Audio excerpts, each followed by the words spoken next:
네, 구정설입니다. 새해 복 많이 받으십시오. 네. 오늘 말씀은 베드로가 예수님을 배반하다라는 제목으로 말씀을 나누려고 합니다. 그 주는 그리스도시요 살아계신 하나님의 아들이시니다라고 그 유명한 베드로의 고백입니다.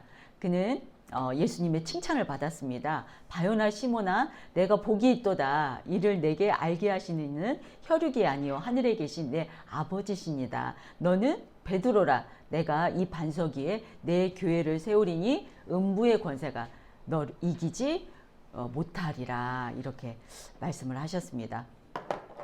그 베드로라는 반석 위에 교회를 세우겠다고 약속해 주셨습니다.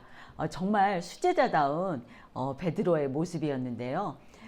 오늘 본문에서는 읽으셔서 아시겠지만 베드로는 3번의 부인을 하고 그 저주까지 합니다. 예.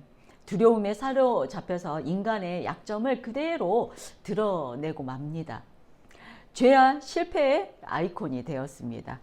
불과 몇 시간 전만 해도 죽을지언정 예수님을 배신하지 않겠다고 호언장담을 했던 베드로였는데 이 두려움에 사로잡힐 때 인간의 약함이 드러나는 현실을 보게 됩니다. 바로 이 모습이 바로 저와 여러분의 모습이겠죠. 예수님은 지금 십자가의 고난을 지시기 위한 마지막 여정 가운데 계십니다. 한밤중에 급박하게 이루어진 불법 재판으로 예수님께서는 지금 유죄 판결을 받고 죽음의 위기 앞에 서 있습니다. 그 다음의 과정이 급박하게 이루어져야 하는 그런 어떤 본문이 다루어져야 하는데, 그런데 갑자기 베드로의 배신 행위가 아주 자세하게 묘사가 되는 장면이 지금 나오고 있습니다. 그리고 이 다음 본문은 이어서 유다의 자살 사건이 들어가 있습니다. 오늘 본문이 왜 갑자기 들어가 있을까요? 그 예수님의 그 여정 가운데. 예, 갑자기 이 기사가 들어간 이유가 분명히 있었을 것입니다. 추측하기로는 아마도 이 사건은 예수님의 십자가의 죽음에 버금갈 만큼 아주 중요한 기사이기에 클라이맥스로 가고 있는 지금 이 예수님의 이 십자가 여정 시점에 이 기사가 들어가 있을 것이라 생각이 됩니다. 오늘 본문의 내용을 통해서 그 이유가 무엇이었을까 생각해 보는 시간이 되고, 저와 여러분이 하나님의 뜻과 사랑을 깨달아 알아가는 시간이 되시기를 소망합니다. 오늘 본문에서는 베드로가 예수님을 배신하는 장면이 아주 자세하고 적나라하게 묘사가 됩니다. 네, 69절입니다. 베드로가 바깥 뜰에 앉았더니 한 여종이 나와 이르되 너도 갈릴리 사람 예수와 함께 있었도다 하거늘. 아멘. 베드로는 가야바의 집 마당에까지 지금 들어와 예수님을 따라서 들어와 앉아 있습니다. 그런데 그때 한 여종이 베드로를 알아보고 예수님과 한패라고 모든 사람들이 듣도록 공개적으로 말을 합니다. 그 여종이 그 콕 집어서 갈릴리 사람이라고 말하고 있지요. 갈릴리라고 도시 이름을 말하는 이유는 그 지역 출신인 예수님을 비하하는 표현이라고 합니다. 이어서 71절에 다른 여종이 나사렛 예수와 함께 있던 자라 이렇게 말한 이유도 같은 이유입니다. 갈릴리 지역은 예루살렘 북쪽에 위치해 있습니다. 그곳에는 큰 도시로는 그 예수님이 주로 활동했던 가버나움이 있었고요. 또 그곳에는 갈릴리 지역에는 벳세다와 나사렛이라는 그 지역이 성경에 나오고 있습니다.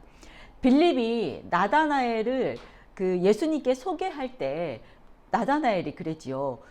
그 나사렛에서 무슨 선한 사람이 날 수 있겠느냐, 이렇게 할 만큼 그 지역이 모든 면에서 교육이나 어떤 경제적이나 어떤 면에서 다 낙후되어 있다는 뜻입니다.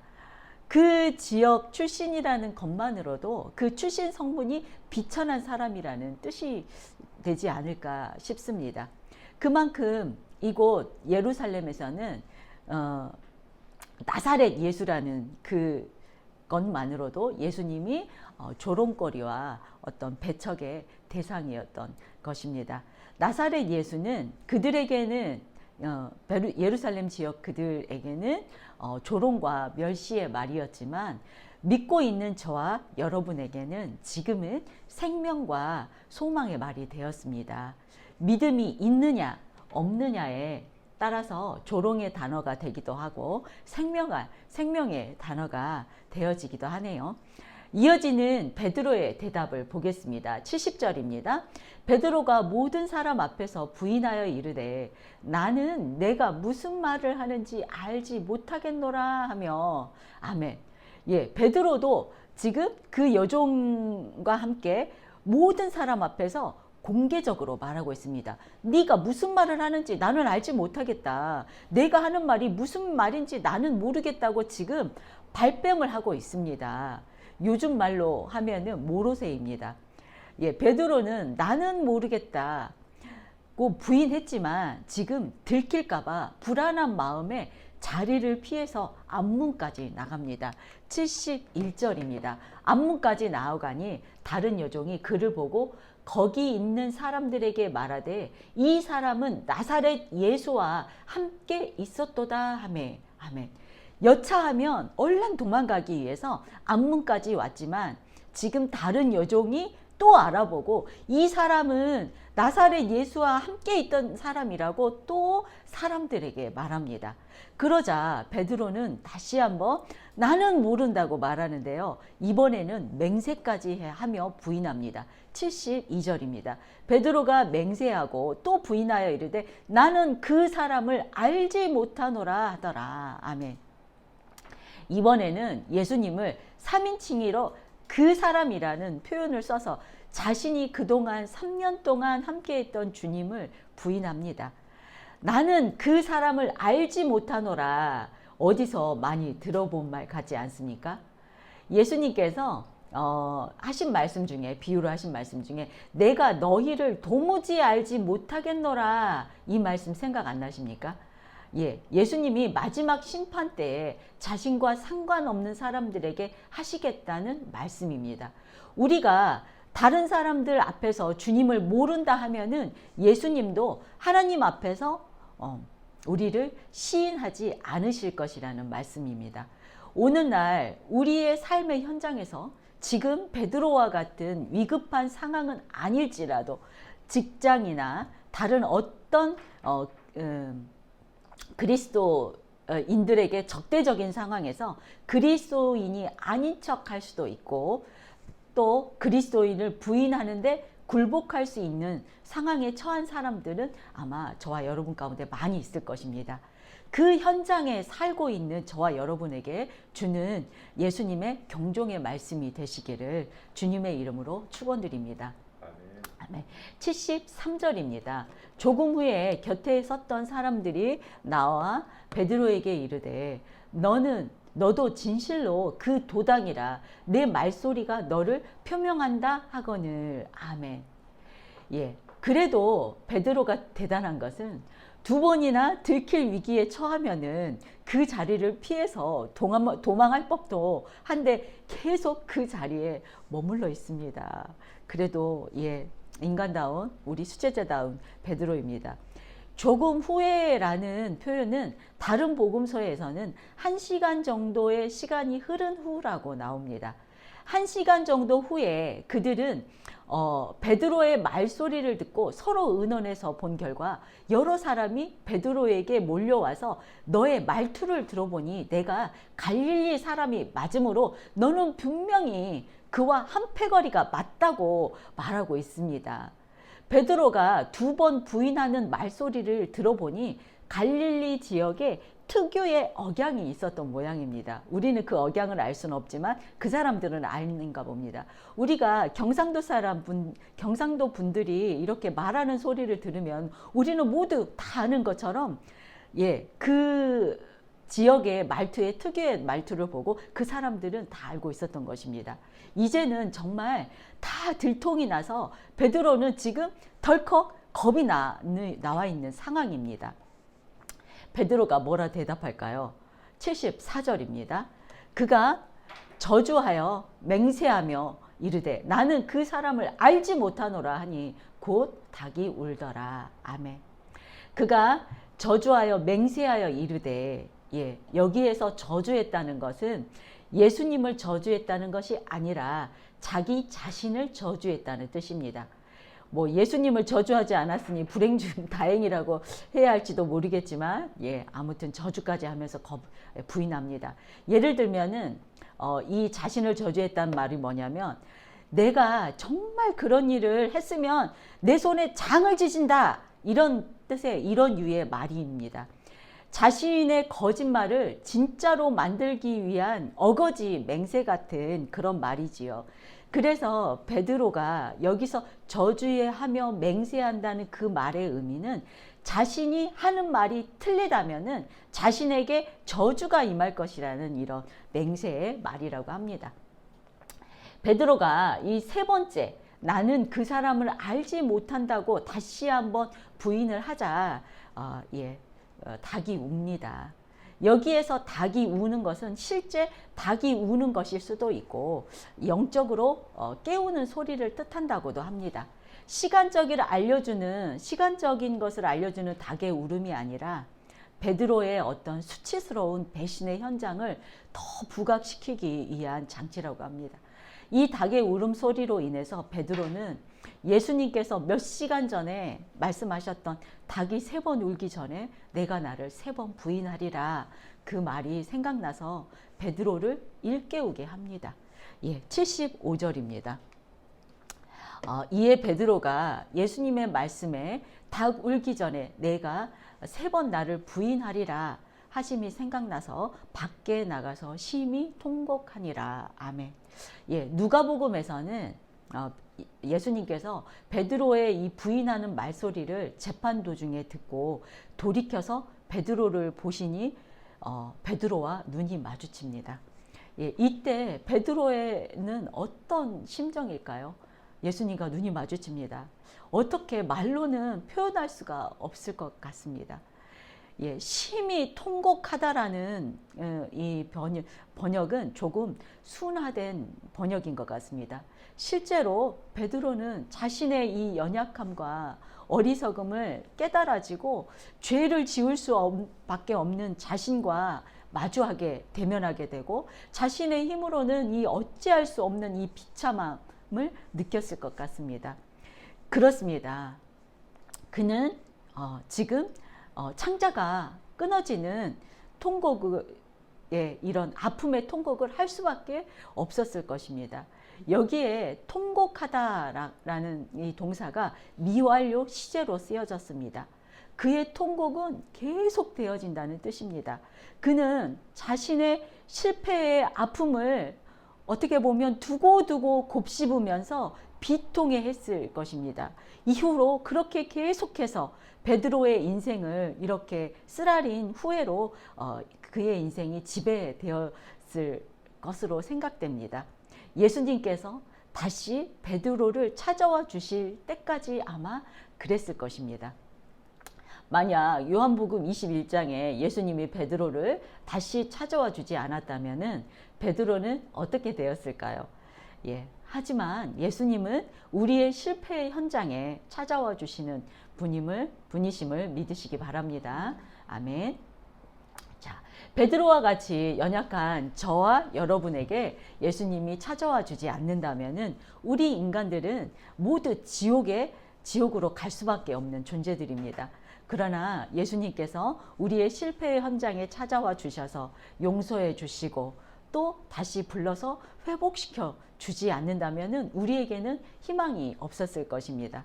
우리의 인생도 죄 가운데 있을 때 예수님이 찾아오셔서 빛 가운데 이렇게 조명되어질 때 베드로와 같이 깊은 통곡으로 또 회개함으로 다시 회복되어진다는 뜻일 것입니다.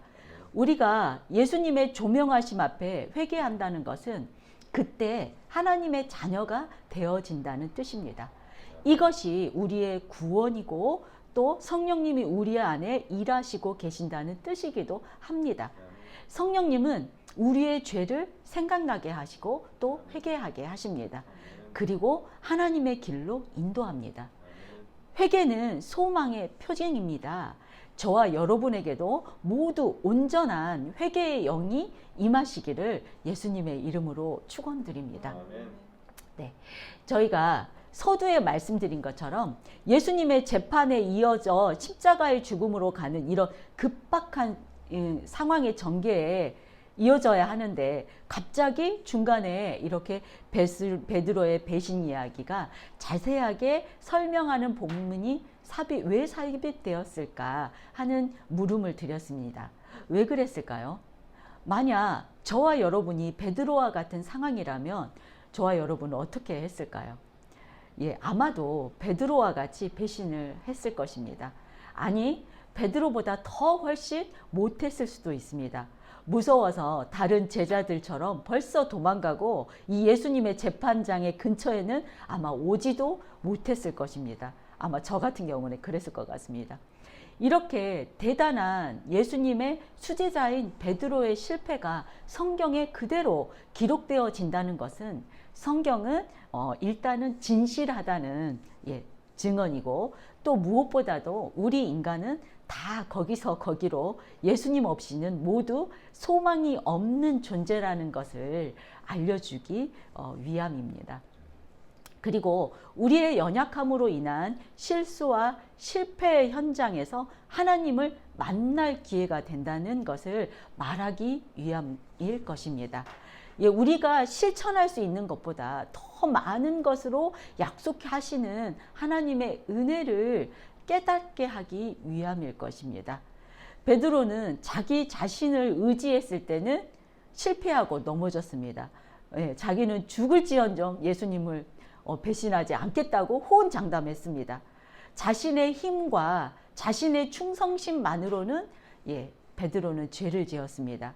그러나 이러한 우리들을 너무나 잘 아시지만 또 우리들을 너무나 사랑하시기에 하나님은 이렇게 실패하고 연약한 자들에게 찾아오셔서 하나님의 자녀를 삼아 주십니다. 마태복음의 저자 마태는 세리였습니다. 당시에 세리라는 직업은 창녀와 같이 죄인 취급을 받는 사람들이었습니다.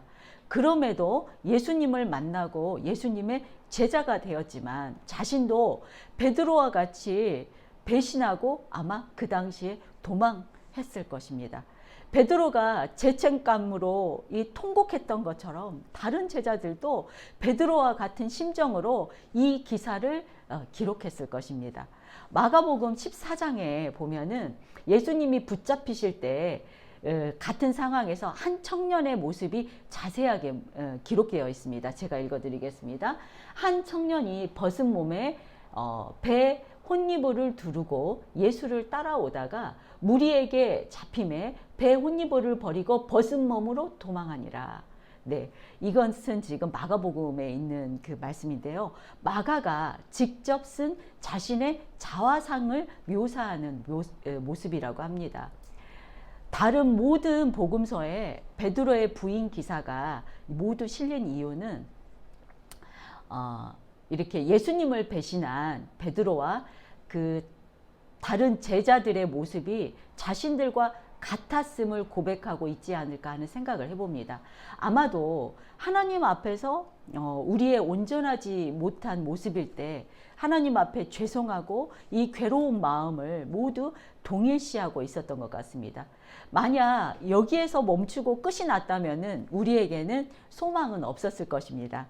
예수님이 우리를 위해 이 땅에 찾아오신 이유가 바로 이러한 우리의 죄를 위함이었습니다. 우리를 살리기 위해서입니다. 그러나 여기에서 한 가지 더 중요한 것이 있습니다. 바로 진실된 회개입니다. 네, 애통하고 회개함으로 다시 예수님 곁에 갈 수 있다는 것을 말하고 싶었을 것입니다. 바로 베드로가 애통하며 비통하게 통곡한 그 장면입니다. 우리는 언제든지 베드로처럼 넘어질 수 있습니다. 그러나 베드로와 같은 철저한 회개가 정말 중요함을 알게 됩니다. 그것만이 우리가 용서받고 구원에 이르게 되어집니다. 아시는 것처럼 베드로와 같이 쓰라린 패배 후에 회개함으로 새롭게 태어나는 베드로는 결국은 주님을 위해 거꾸로 십자가 처형에 당한 십자가 처형으로 순교를 당하는 영광을 이루게 되는 그런 영광을 받게 됩니다. 우리의 신앙도 그렇습니다. 베드로와 같이 실패와 좌절을 합니다. 그렇게 성장통을 겪으면서 믿음이 성장하게 됩니다. 저와 여러분의 믿음의 여정도 우리의 삶 속에 인내와 연단의 과정을 온전히 이루어 하나님의 영광에 모두 이르시게 되기를 예수님의 이름으로 축원드립니다. 예, 적용해 보십시오. 어떤 사건 앞에 또는 어떤 상황 가운데 여러분의 마음이 무너집니다. 혹은 과거의 어떤 상처로 인해서 자신의 내면에서 올라오는 미움과 분노로 우리는 너무나 쉽게 살인죄를 짓게 됩니다. 그럴 때 오늘 베드로의 본문을 통해 처음 예수님이 우리를 만나주신 으로 인해서 통곡하고 회개하던 그 시간을 떠올려 보시고 더 이상 죄가 자신을 지배하지 못하게 해보시기를 부탁드립니다. 네, 찬양하면서 우리 입술을 열어서 기도하겠습니다.